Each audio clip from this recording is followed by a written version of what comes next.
Hello guys, स्वागत है आपका राममान जी के चैनल पर। तो गाइज, अगर आपने चैनल को सब्सक्राइब नहीं किया है तो चैनल को सब्सक्राइब कर लें, जिससे आने वाले सारी वीडियोज आपको मिल सकें।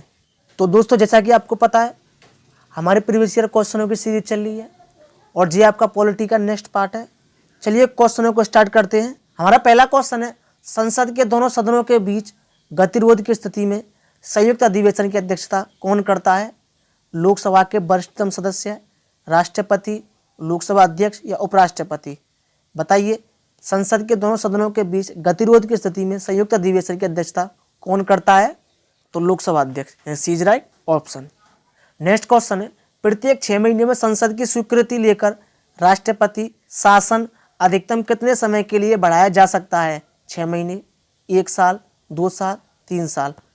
बताइए, प्रत्येक 6 महीने में संसद की स्वीकृति लेकर राष्ट्रपति शासन अधिकतम कितने समय के लिए बढ़ाया जा सकता है? तो 3 साल के लिए। D is right option. Next question है, संविधान में कितने प्रकार के आपातकालों का प्रावधान है? 1, 2, 3 या 4? बताइए, संविधान में कितने प्रकार के आपातकालों का प्रावधान है? तो 3। या सी इज राइट ऑप्शन। दोस्तों, अनुच्छेद 352 के तहत राष्ट्रीय आपातकाल और अनुच्छेद 356 के तहत राज्य में राष्ट्रपति शासन और अनुच्छेद 360 के तहत वित्तीय आपातकाल। क्लियर दोस्तों? नेक्स्ट क्वेश्चन है, भारत के राष्ट्रपति के पास आपात अधिकार हैं 4 प्रकार के, 2 प्रकार के, 5 प्रकार के, 3 प्रकार के?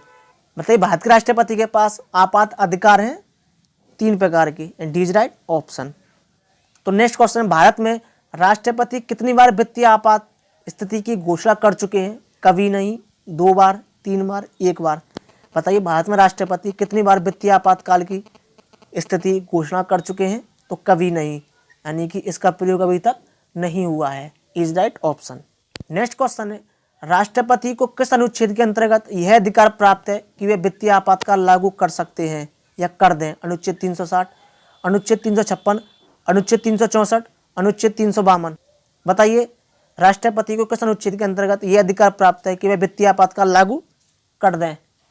तो अनुच्छेद 360 के तहत। यानी इज राइट ऑप्शन।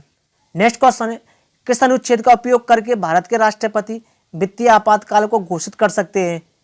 32, 349, 360 या 365? बताइए, किस अनुच्छेद का उपयोग करके भारत के राष्ट्रपति वित्तीय आपातकाल को घोषित कर सकते हैं? अभी जो पिछले क्वेश्चन में जो भी इस पर डिस्कस किया था, तो आपका राइट आंसर है 360, यानी कि C is right option. Clear? Next question है, वित्तीय आपात कितने समय के लिए लागू की जा सकती है? 6 महीने, 12 महीने, 24 महीने या कोई अधिकतम अवधि नहीं? बताइए, वित्तीय आपातकाल कितने समय के लिए लागू की जा सकती है? तो आपका राइट आंसर है कोई अधिकतम अवधि नहीं है इसके लिए। क्लियर दोस्तों? यानी कि 360 के तहत आर्थिक संकट की स्थिति में राष्ट्रपति वित्तीय आपातकाल की घोषणा कर सकता है। क्लियर? नेक्स्ट क्वेश्चन, निम्नलिखित में से कौन भारत में वित्तीय आपातकाल घोषित करता है? राष्ट्रपति, प्रधानमंत्री, केंद्रीय मंत्रिपरिषद या भारत का उच्चतम न्यायालय? बताइए, निम्नलिखित में से कौन भारत में वित्तीय आपातकाल घोषित कर सकता है? काफी इजी क्वेश्चन है, तो राष्ट्रपति। यानी इज राइट ऑप्शन। तो आपका नेक्स्ट क्वेश्चन है, भारत में स्वतंत्रता के बाद कितनी बार राष्ट्रीय आपातकाल लागू हो चुकी है? 1 बार, 2 बार, 3 बार, 4 बार? बताइए, भारत में स्वतंत्रता के बाद कितनी बार राष्ट्रीय आपातकाल लागू हो चुकी है? तो 3 बार। सी इज राइट ऑप्शन। दोस्तों, 1962 में चीन युद्ध के समय और दूसरा पाकिस्तान द्वारा वर्ष 1971 में घोषित की गई थी। तीसरा जो हुआ था वो आंतरिक अशांति के आधार पर 1975 में घोषणा की गई थी। दोस्तों, अनुच्छेद 352 के जो आंतरिक अशांति है, उसके स्थान पर 44वें संविधान संशोधन यानी 1978 में उसका नाम बदलकर सशस्त्र विद्रोह कर दिया गया था। क्लियर? नेक्स्ट क्वेश्चन है, निम्नलिखित में से कौन से जोड़े का सही मिलान किया गया है? इंदिरा साहनी केस, जो कि कार्य क्षेत्र में महिलाओं का अधिकार से जुड़ा हुआ है। एडीएम जबलपुर केस, जो आपातकाल में नागरिकों का अधिकार से जुड़ा हुआ है। या फिर करतार सिंह केस, जो कि अल्पसंख्यक अधिकार से जुड़ा हुआ है। या फिर विशाखा केस, जो केंद्र राज्य से संबंध है। बताइए, कौन से जोड़े का सही मिलान किया गया है? तो एडीएम जबलपुर केस, जो कि आपातकाल में नागरिकों का अधिकार, यानी B is right option. Clear दोस्तों? नेक्स्ट क्वेश्चन है, भारत का राष्ट्रपति अपने पद पर पुनर्निर्वाचन के लिए कितनी बार खड़ा हो सकता है? 1 बार, 2 बार, 3 बार, जितनी बार चाहे उतनी बार। बताइए, भारत का राष्ट्रपति अपने पद पर पुनर्निर्वाचन के लिए कितनी बार खड़ा हो सकता है? तो वह जितनी बार चाहे उतनी बार, यानी D is right option. Clear? तो नेक्स्ट क्वेश्चन है, भारतीय संघ के राष्ट्रपति के पास वही संवैधानिक अधिकार हैं जो ब्रिटिश राजा रानी के पास है, या फिर यूएसए के राष्ट्रपति के पास है, या पाकिस्तान के राष्ट्रपति के पास है, या फ्रांस के राष्ट्रपति के पास है? बताइए, भारतीय संघ के राष्ट्रपति के पास वही संवैधानिक अधिकार हैं जो ब्रिटिश राजा रानी के पास है, यानी इज राइट ऑप्शन। दोस्तों, जैसा कि आपको पता है, भारत में जो संसदीय शासन प्रणाली ली गई है वो ब्रिटेन की शासन प्रणाली के आधार पर ली गई है, यानी कि उसी के आधार पर की जाती है। क्लियर?